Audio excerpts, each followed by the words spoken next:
Welcome to TechGearz. My name is Levi, and today we're looking at what is quite possibly the absolute cheapest option you can get if you're looking at getting a full frame mirrorless digital camera. Let's see what we got.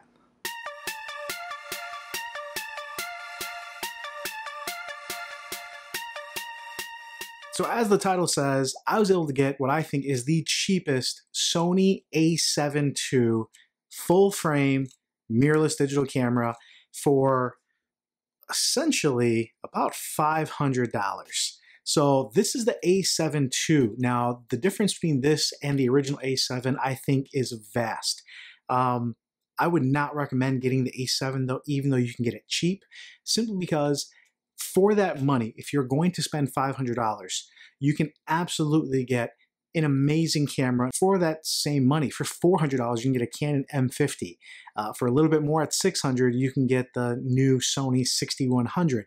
Now, those are not full frame, but they're autofocus systems, the ease of use, the quality of images you get while not actually having to know everything about a camera is amazing. Not to mention, if your focus is video, I would actually recommend going with an APS-C or even micro four thirds, a smaller camera, then going full frame. But if you have decided to go full frame, and I would recommend it more for photography, if you're looking at the A7 II, at $500, it's tough to beat. It is definitely a bargain, and something that I think most people should consider. Now, is it $500 normally? No. Thank God for Facebook Marketplace, even during these times. I was fortunate enough to get this with the kit lens and sell the kit lens. So essentially I was able to get it for about $700, sold the kit lens for $200, and was able to get this for about $500, making it one of the cheapest values on the market.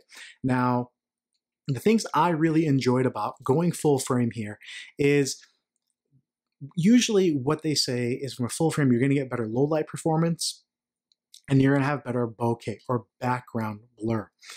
Now, the background blur is going to be honestly more on the composition and more on the lens. And then go over some of the lenses I have used with full frame. And it's amazing if you are in the Sony ecosystem with their E-mount, you can use those same lenses on something like what I'm using here, which is an APS-C, and still get amazing results, just a little bit more zoomed in. So it's how it's composed. So bokeh is, I guess, easier to get on full frame, but I wouldn't say that is a great reason for it. If you want a beautiful background separation, you can absolutely get that on a photography side with a micro four thirds, or in this case, APS-C, a smaller frame camera. Going full frame, I think the benefit is just going to be with that low light performance. I was able to push the ISO a little bit more, so essentially making that picture a little brighter without it really getting grainy. And something I really enjoyed after using one of the first Sony mirrorless cameras in the NEX5 for so many years, upgrade after a long time to something in the 6000 series, what I'm recording on. And I finally decided I want to try full frame. What's all the fuss about? And the full frame, essentially, at least for the photography side, I feel like you get such amazing images. And part of that is going to have to do with the body. Having multiple buttons here where you're able to customize this, and see if you guys focuses on that. Really customize what you want. You have dials on the top and bottom, exposure compensation. It's something that is easier to use in manual mode to really get an excellent shot. And again, if you're a beginning photographer, I think something like this really forces you to learn the camera.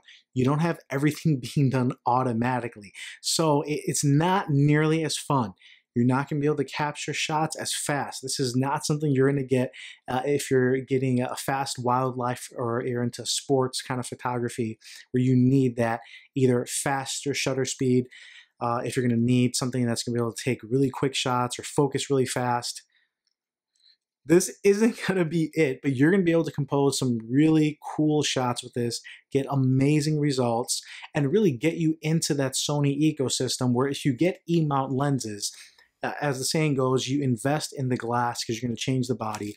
You can get some really cool glass for not a lot of money that's really going to give you results as you upgrade the body. So I would still recommend this for photographers going out there, especially beginners. If you are an APS-C user, I would still say using that for video is probably better, even so, just because you have higher quality downsampling, and for the money you're getting amazing autofocus systems.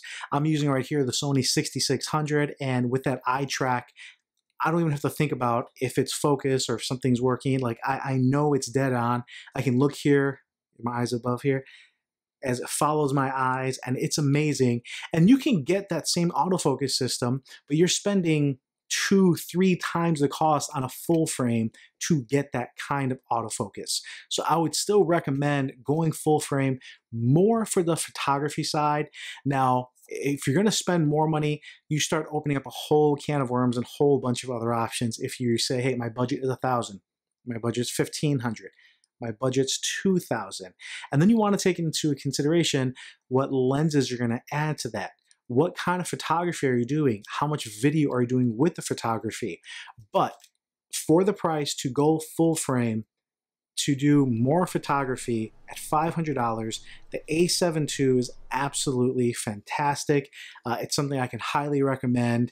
And if you're looking for your next camera and you're doing photography or for beginning user, I would not hesitate to recommend it. Just know the limitations and know what you want to focus on. And I'll go over some of the lenses I got in the next few videos, go over kind of the camera path I've been through, but I definitely wanted to show a video on how I've used this and what I think about it, and hopefully it helps you guys out. If you have any questions, put them in the comments below. Being a new channel, it really helps out if you can subscribe, give it a thumbs up, and really appreciate you guys. Hopefully I helped you out, and I'll come at you next time.